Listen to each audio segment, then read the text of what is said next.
June 22, 1986, Mexico City, 114,000 people inside the Estadio Azteca, England versus Argentina, World Cup quarter-final, and in the 51st minute, something happened that the referee didn't see, that the linesman didn't see, that the 114,000 people inside the stadium couldn't explain.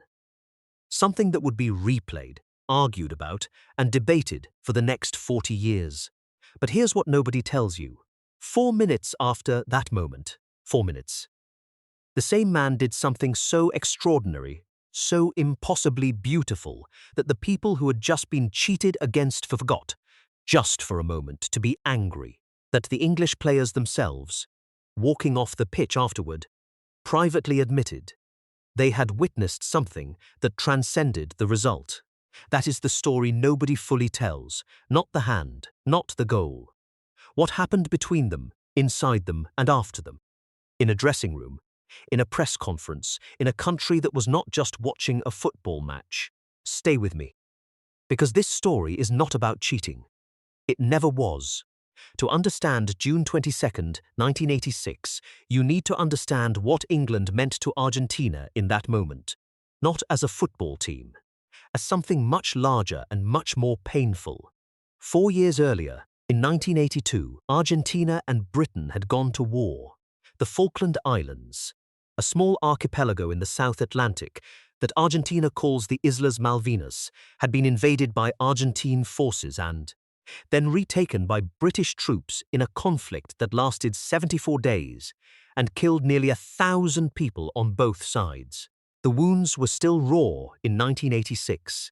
There had been no formal reconciliation. The politics were still poisoned.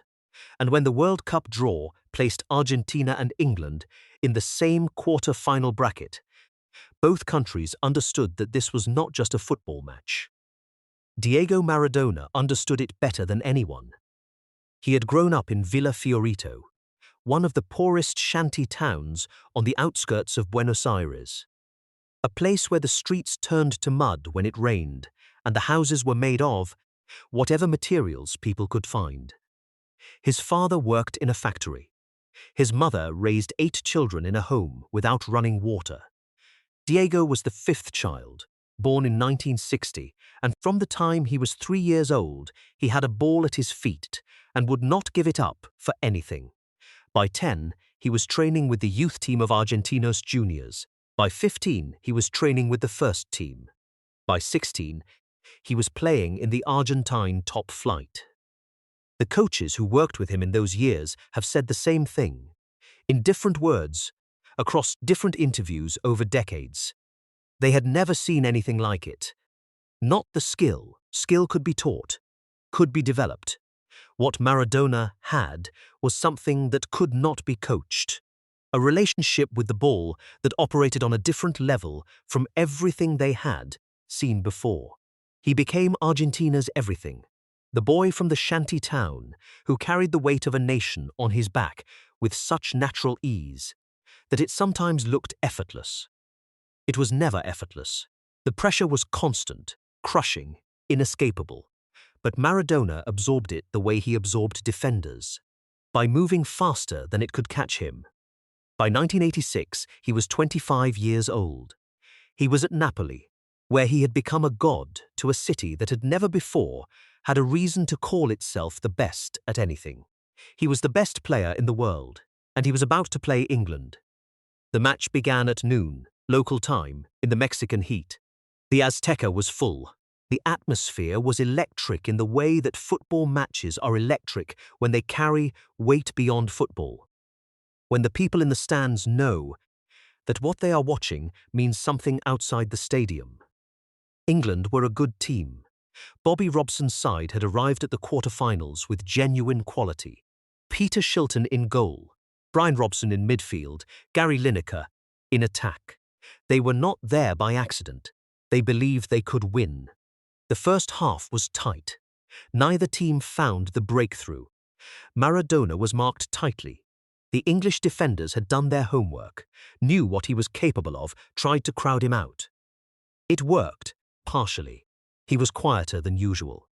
The half ended goalless, And then, 6 minutes into the second half, Jorge Valdano played a pass toward Maradona. The ball was intercepted. England's midfielder Steve Hodge, attempting to clear, sliced the ball backward, a looping, awkward ball that hung in the air and dropped toward the Argentine penalty area. Maradona ran onto it. Peter Shilton, England's goalkeeper, came out to claim it. They arrived at the ball at almost the same moment, and Maradona, standing at 5 foot 6 inches shorter than the goalkeeper, punched the ball into the net with his left hand. The referee Ali bin Nasser didn't see it. The linesman didn't see it. 114,000 people inside the stadium saw something happen but couldn't agree on what.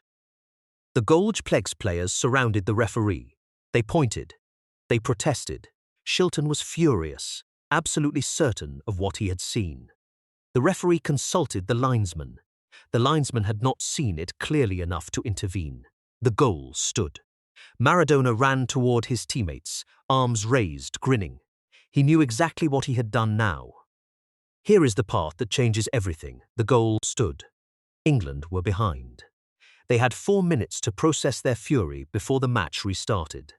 4 minutes of rage, of disbelief, of the specific injustice that only a wrongful decision in a World Cup quarter-final can produce.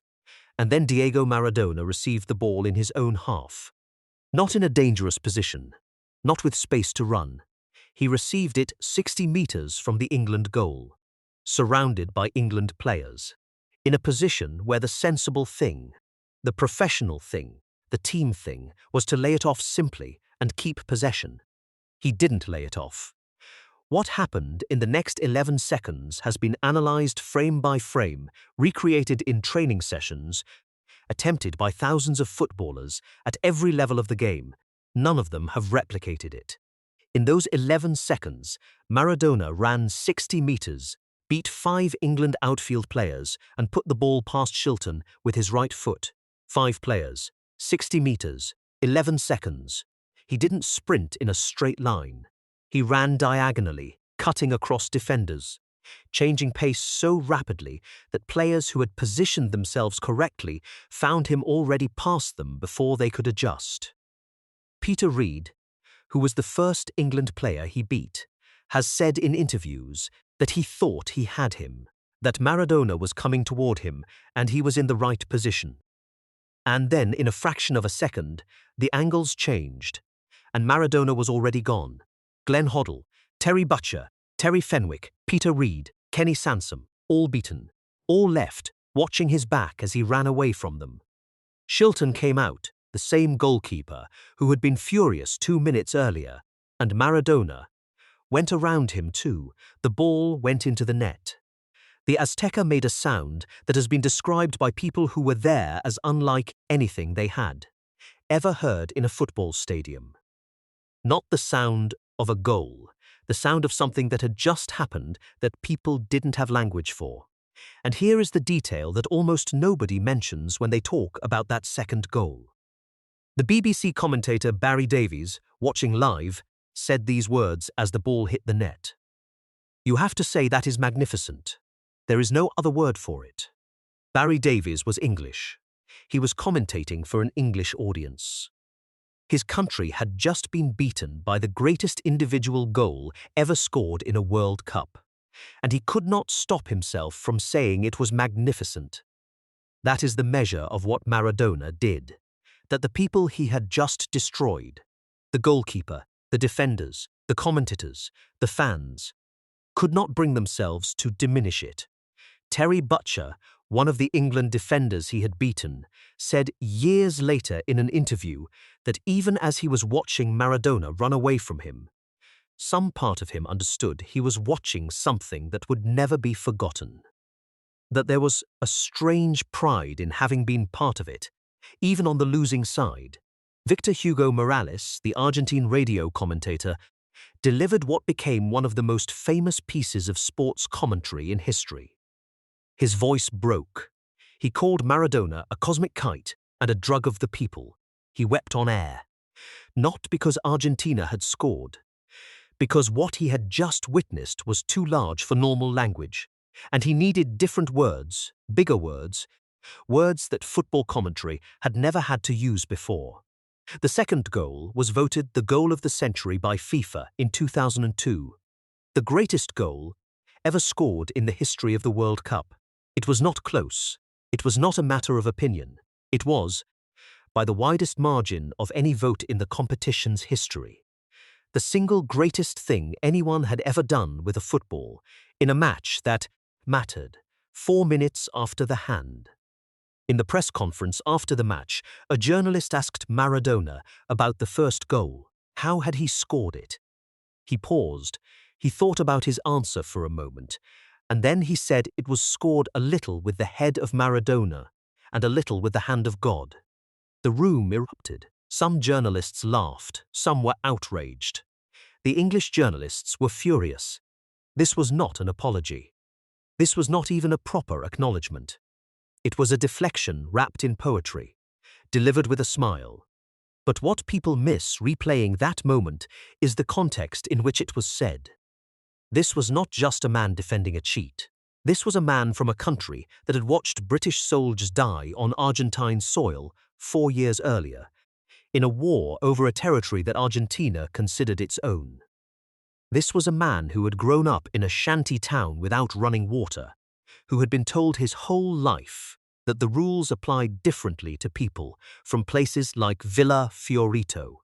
This was a man who had just beaten 5 England players and scored what would later be voted the greatest goal in the history of the World Cup, and was being asked to apologize for the goal that came before it.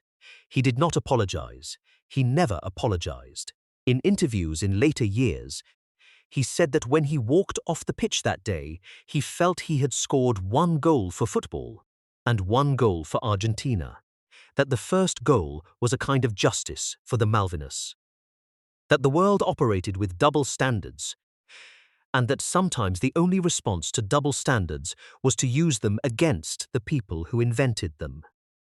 Whether you agree with that or not, it is impossible to separate the hand from the context in which it happened. They are part of the same story. England scored late. Gary Lineker, 2-1. The match became tense. Argentina held on. They went through to the semi-finals and eventually won the tournament. Maradona carrying them almost single-handedly through match after match, finishing as the tournament's best player, lifting the trophy in the Azteca, the same stadium where 3 weeks earlier he had done the 2 things for which he would be remembered forever. In the years afterward, Peter Shilton became the most prominent English voice demanding that Maradona acknowledge the handball properly.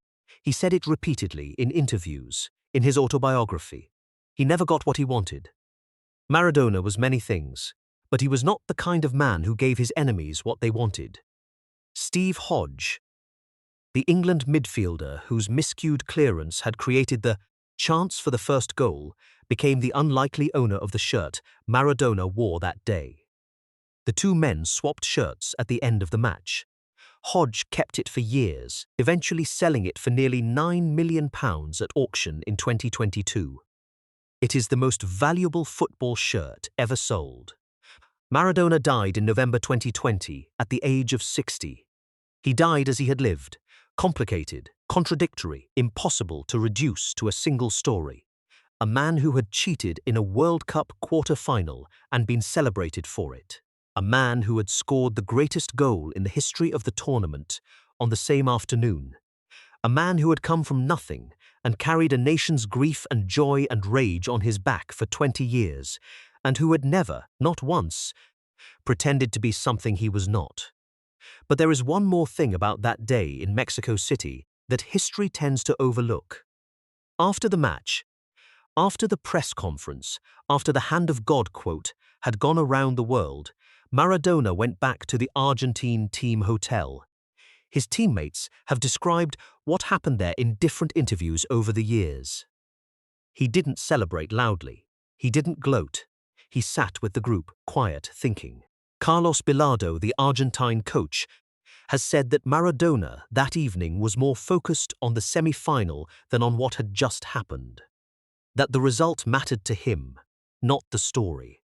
Jorge Valdano, his teammate, one of the men who had watched both goals from close range, said something in an interview years later that captures Maradona better than almost anything else that has been written about him. He said that Diego existed in two dimensions simultaneously, the one where the rules applied and the one where they didn't, that he moved between them so naturally, so quickly, that he himself sometimes couldn't tell which one he was in, that the hand and the goal were not contradictions in Maradona's mind. They were the same thing, two expressions of the same refusal to accept the limits other people had decided existed. Whether that makes him a cheat, a genius, or something the sport has no proper word for, that is a question that has been debated for 40 years and will be debated for 40 more.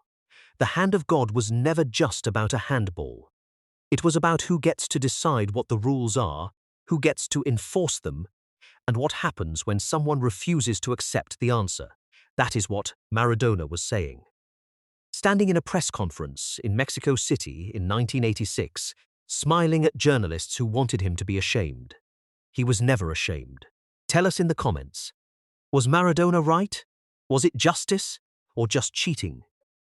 And if this story made you feel something you didn't expect, you already know what to do.